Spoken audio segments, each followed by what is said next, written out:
Hello everyone, welcome back to our YouTube channel study with student. तो as per पहले की तरह आज 3/4/2024 की कुछ करंट न्यूज़ और नेशनल एंड इंटरनेशनल न्यूज़ हैं।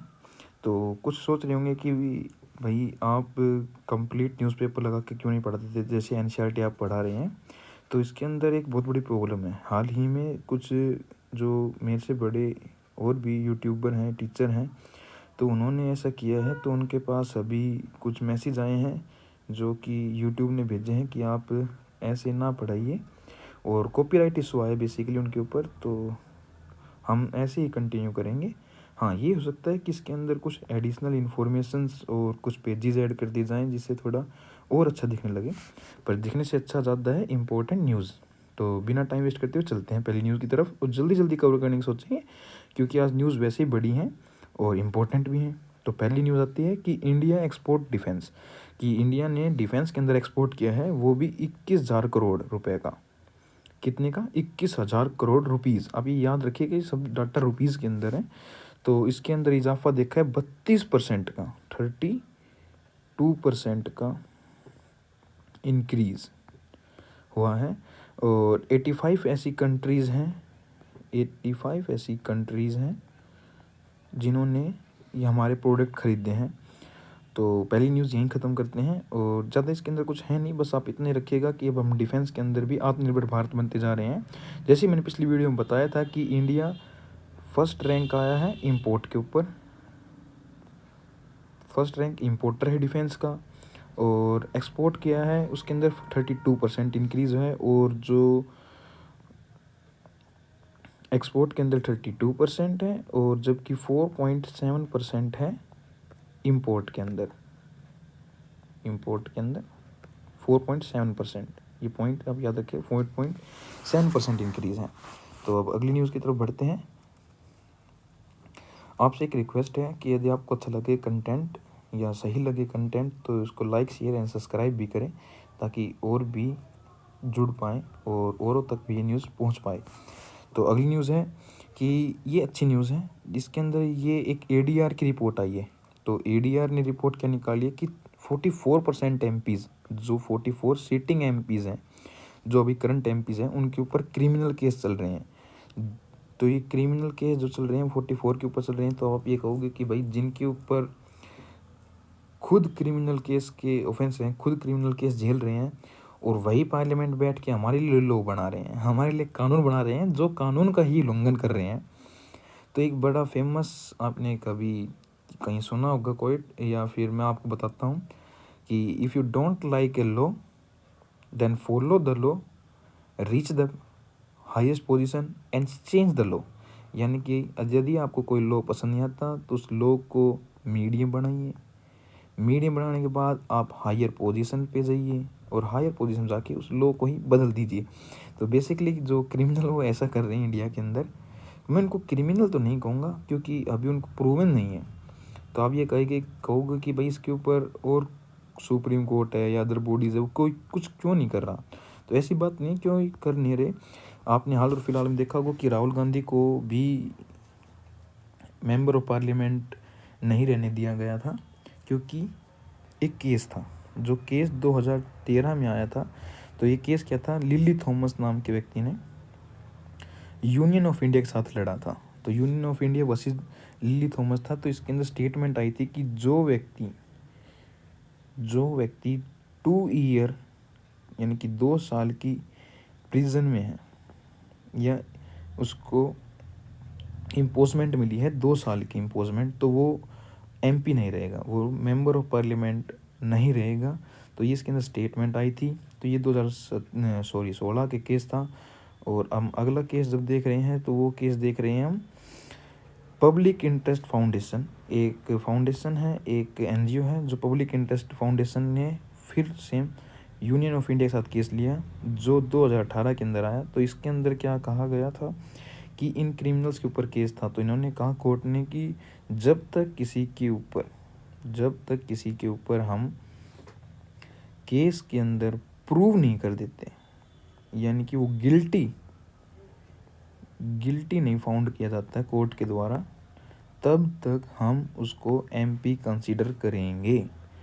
अब इसके लिए ये बात है कि भाई मान लीजिए कल आप खुद जाके नॉमिनेशन फॉर्म भरते हैं और एमपी के लिए खड़े होते हैं और आप चुनाव में अच्छा प्रदर्शन करते हैं और जीत जाते हैं, तो हो सकता है कि आपके जो आपको लाइक ना करते हैं तो केस करें और आपको उस पोजीशन से हटाने की कोशिश करें।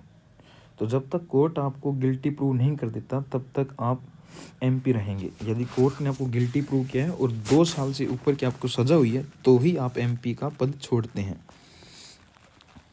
तो ये हमारी सेकंड न्यूज़ थी। अब बढ़ते हैं थर्ड न्यूज़ की तरफ। जो थर्ड न्यूज़ है वो मैंने उठाई है यूएन से। तो आपको पता होगा यूएन यूनाइटेड नेशंस है, एक फाउंडेशन है, एक इंटरनेशनल है। तो यूएन ने एक हाल और फिलहाल में एक रिपोर्ट पब्लिश की, जो रिपोर्ट थी report for building and construction, यानी कि ग्लोबल स्टेटस रिपोर्ट आई है बिल्डिंग एंड कंस्ट्रक्शन के ऊपर, जो कि यूएन इन्वायरमेंट प्रोग्राम यानी United Nation environment programme plus global ABC, ये 2 संस्थाएं हैं, इन्होंने मिलकर रिपोर्ट निकाली। तो रिपोर्ट क्या कहती है कि 21% जो पोल्यूशन है, 21% जो इन्वायरमेंट में पोल्यूशन है, तो उसका कारण है बढ़ती हुई बिल्डिंग के में कंस्ट्रक्शन, यानी कि बिल्डिंग बन रही हैं और उन बिल्डिंग बनने से फॉर्मेशन में उनकी जो पोल्यूशन हो रहा है वो 21% बढ़ा है। यानी कि 21% पोल्यूशन बढ़ा नहीं, रेट नहीं, 21% पोल्यूशन जो हम देख रहे हैं आज वो केवल और केवल बिल्डिंग के ऊपर है। और इंडिया के अंदर ये है 40%, यानी कि जितनी CO2 इंडिया बना रहा है वो 40% CO2 आपकी मकान, बिल्डिंग, इनकी फॉर्मेशन से हो रही है।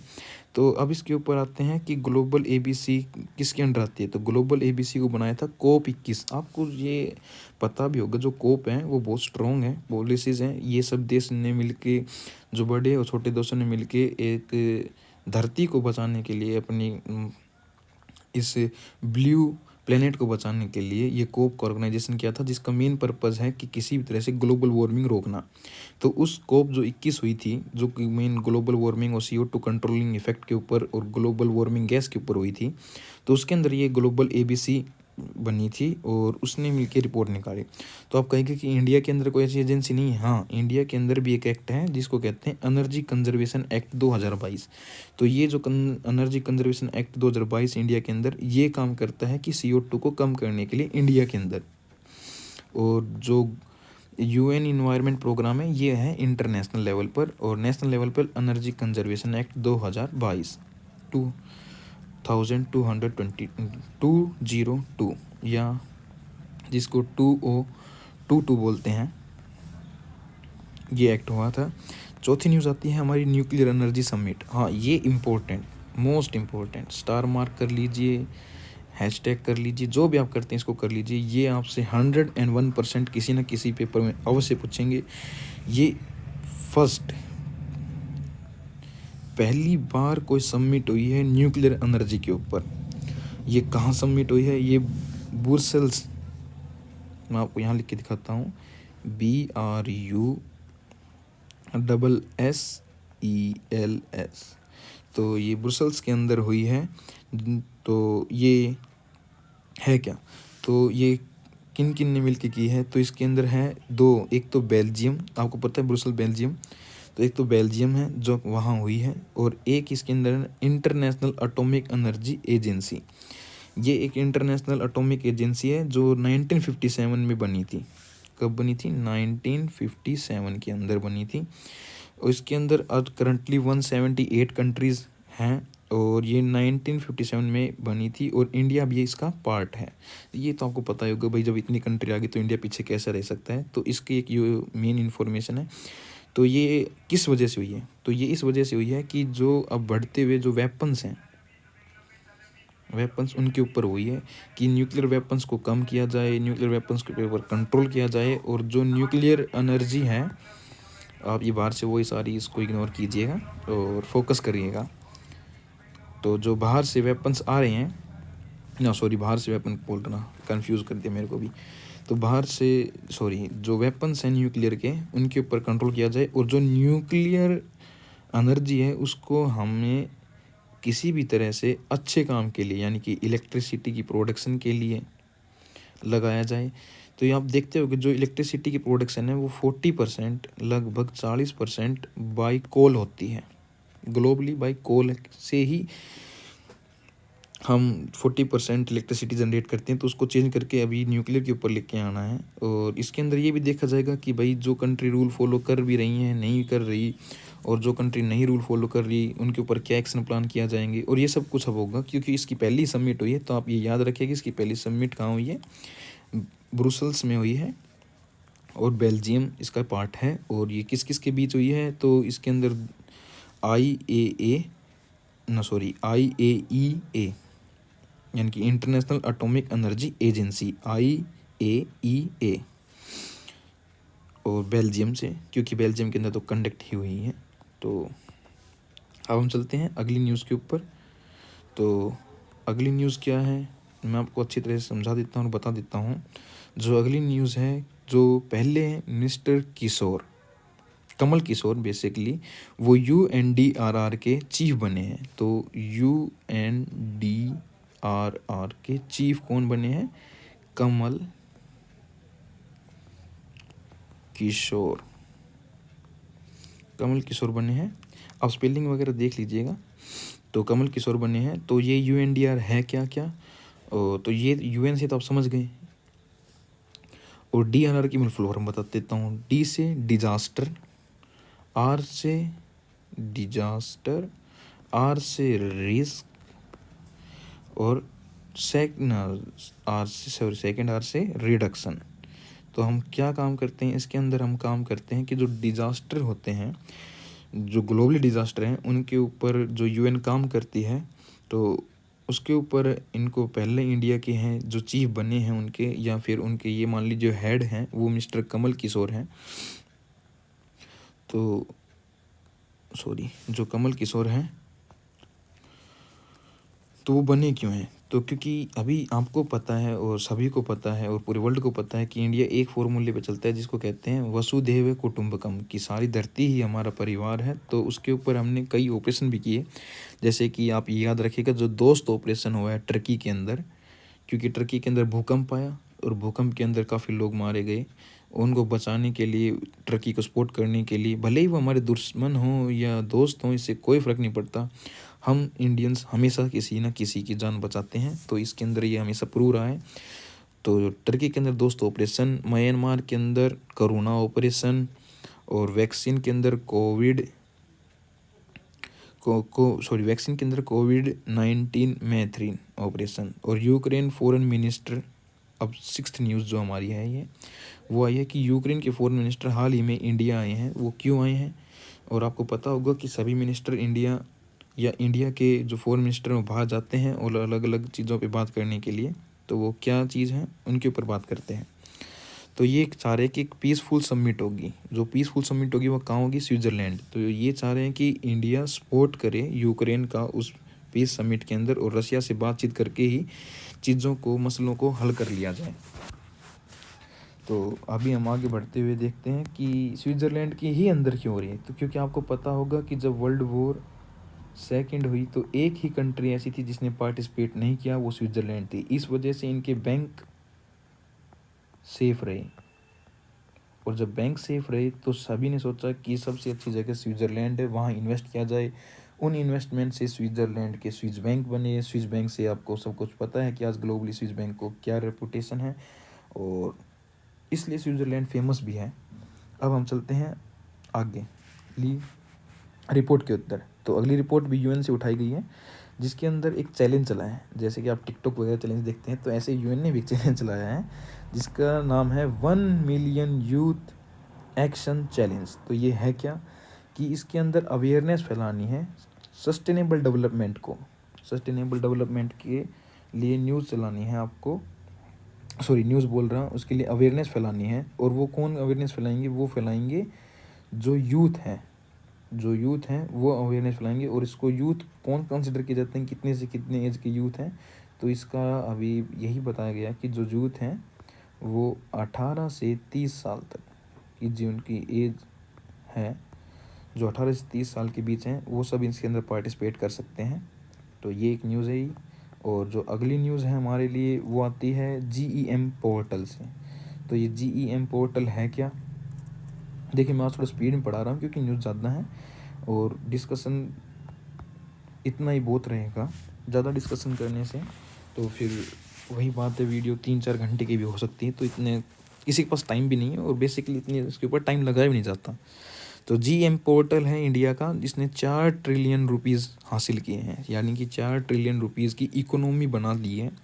तो वो है क्या? ये GEM पोर्टल गवर्नमेंट पोर्टल है, ये ministry of commerce and industry के अंदर आता है, जो गुड एंड सर्विस प्रोवाइड करता है टू गवर्नमेंट सेक्टर, यानी कि किसी भी सेक्टर को, गवर्नमेंट के सेक्टर को कुछ गुड चाहिए, कोई गुड चाहिए, सामान चाहिए, तो वो इस डायरेक्ट GEM पोर्टल से ख़रीद सकता है या आम पीपल भी GEM पोर्टल से ख़रीद सकते हैं।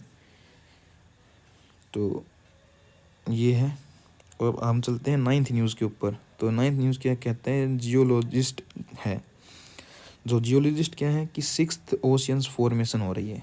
और ये बहुत करंट न्यूज़ है, ये आप ज्योग्राफी के पेपर में भी पूछ सकते हैं कि अभी आपने देखा है कि अफ्रीका के अंदर जो, ये आप मानिए अफ्रीका, तो ये आपका अफ्रीका है नीचे की तरफ पूरा का पूरा ऐसे, और ये आपका थोड़ा इधर के लिए ओमान वगैरह ये हैं, और इधर आपके अफ्रीकन कंट्रीज़ हैं। तो यहाँ पर एक ट्रायंगल शेप के अंदर ऐसे, लगभग ऐसे ट्रायंगल शेप के अंदर धरती फटने लग रही है और भागों में बटन लग रही है। तो कह जा रहा है कि यहाँ एक न्यू और ओशन की फॉर्मेशन होगी आने वाले टाइम के अंदर, और इस ट्रायंगल को बोला गया है एफ्रा ट्रायंगल।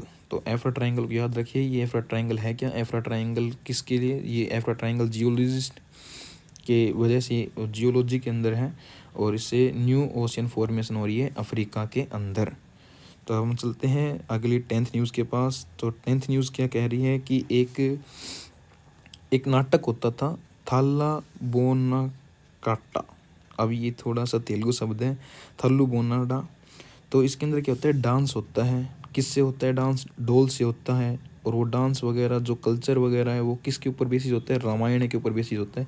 तो ये देखा जा रहा है कि केरला के अंदर या फिर साउथ इंडिया के अंदर ये कम होता जा रहा है। सॉरी, केरला बोल रहा, आंध्र प्रदेश के अंदर ये कम होता जा रहा है। तो इसको बचाने के लिए, इस कल्चर को आगे बढ़ाने के लिए बहुत से इनिशिएटिव लिए जा रहे हैं। और ये आंध्र प्रदेश के भी मेनली गोदावरी रीजन, मैंने पिछली बार बताया था कि गोदावरी रीजन के जो पास है वहाँ ट्राइबल्स पीपल ज़्यादा हैं। और पिछली बार मैंने आपको पढ़ाया था कौन सा ट्राइब्स पढ़ाई थी, उस ट्राइब को कमेंट सेक्शन में ज़रूर मेंशन करिए। और वो ट्राइब पीपल, सॉरी मैं बता देता हूँ, PVTG के अंडर आती है, तो आप बस ट्राइब का नाम बता दीजिए वो ट्राइब कौन सी थी। तो ये 10th न्यूज़ हमारी कंप्लीट होती है। अब हम चलते हैं नेक्स्ट न्यूज़ की तरफ। जो नेक्स्ट न्यूज़ है वो आती है हमारी IC, ये मैं आपको अच्छी तरह से बता देता हूँ। ICJ, आई से international, C for court, COURT court, J for जजेस। तो इन्होंने अभी क्या किया है, इन्होंने एक फ़ैसला लिया है कि जो गाज़ा है जहाँ पर वॉर चल रहा है वहाँ फेमाइन यानी कि भूखमरी ज़्यादा बढ़ गई है। तो उसके ऊपर देशों से रिक्वेस्ट की गई है, इजराइल से रिक्वेस्ट की गई है, या इजराइल को बोला गया है कि आप ऐसा नहीं कर सकते हैं, वहाँ खाना प्रॉपर पहुँचाइए। तो अब आते हैं हमारे लिए मेन है जो ये इंटरनेशनल कोर्ट है क्या। तो इसके लिए अंडर 15 जजेस काम करते हैं, जो कि 9 ईयर का उनका टेन्योर फिक्स होता है। ये इलेक्टेड होते हैं। ये इलेक्टेड कहाँ होते हैं? ये इलेक्टेड भी UN की ही काउंसिल से होते हैं। ये अंडर UN काम करता है। तो ये है कहाँ सिचुएटेड है? ये नीदरलैंड के अंदर सिचुएटेड है, नीदरलैंड, ये नीदरलैंड के अंदर सिचुएटेड है। तो इतना ही बहुत है इस न्यूज़ के लिए। अब हम चलते हैं नेक्स्ट न्यूज़ की तरफ। तो जो नेक्स्ट न्यूज़ है वो क्या बता रही है हमारे पास? वो बता रही है यूज़ ऑफ AI। ये बड़ा अच्छा आर्टिकल छपा है द हिंदू के अंदर कि जो AI का यूज़ है वो पॉलिटिक्स में किस टाइप से हो रहा है। और ये गुड अच्छा है, द बैड बुरा है, अगली घिनौना भी। तो ये इम्पैक्ट क्या क्या कर रहा है? इसको इंक्रीज़ करता है बिहेवियर। ये AI से हम किसी का बिहेवियर इंक्रीज़ कर सकते हैं, डिसीजन मेकिंग को चेंज कर सकते हैं, वोटिंग पर्पज़ को चेंज कर सकते हैं AI का यूज़ करके। और इसका बहुत भयंकर ये देखा गया है कि आप किसी पर्सन को चेहरा कुछ है और स्पीच किसी और की है और चेहरा किसी और का लगा दिया गया है। तो ऐसे जो नॉर्मल पीपल्स हैं, पीपल्स बोल रहा पीपल, जो नॉर्मल पीपल हैं, तो उनको एक प्रकार से उनकी सोच को बदला जा सकता है और ये बड़ा भयंकर रूप देखा जाएगा डेमोक्रेसी के ऊपर। तो इसके अंदर सबसे ज़्यादा खतरे में डेमोक्रेसी है। आप ये देखिए कि आजकल डेमोक्रेसी बहुत बात हो रही है। Amplifying the falsehood HOEES, falsehood, miss information पहुँचा सकते हैं और इससे क्या कर सकते हैं, एक्सटर्नल थ्रेटेंड है, इसको रिलायबिलिटी इशू आ सकते हैं। तो इसको बचाने के लिए हमें क्या करना पड़ेगा, तो हमें तो रेगुलेटरी मेजरमेंट लेने पड़ेंगे। हमें रेगुलेट करना पड़ेगा एआई को एक लिमिट तक, या इसकी एक्सरसाइज को कटेशन करना पड़ेगा कि इसकी जो एआई की जो क्षमता है वो एक जगह तक बांधित की जाए, ये नहीं कि वो चारों तरफ फैल रही है। तो इसके अंदर ये आर्टिकल लिखा गया है। I hope you understand all the article और ऑल द न्यूज़। तो ये ही आज का डिस्कशन था। मैं आशा करता हूँ कि आपको अच्छे से समझ में आया होगा। और ज़्यादा वीडियो को मैंने इसलिए लंबा भी नहीं खींचा क्योंकि मैंने देखा था कल भी ज़्यादा वीडियो लंबी हो गई थी। न्यूज़ तो और भी आती हैं पर मैं वही न्यूज़ उठाता हूँ जो इम्पोर्टेंट है। एज जैसे लास्ट होप, थैंक यू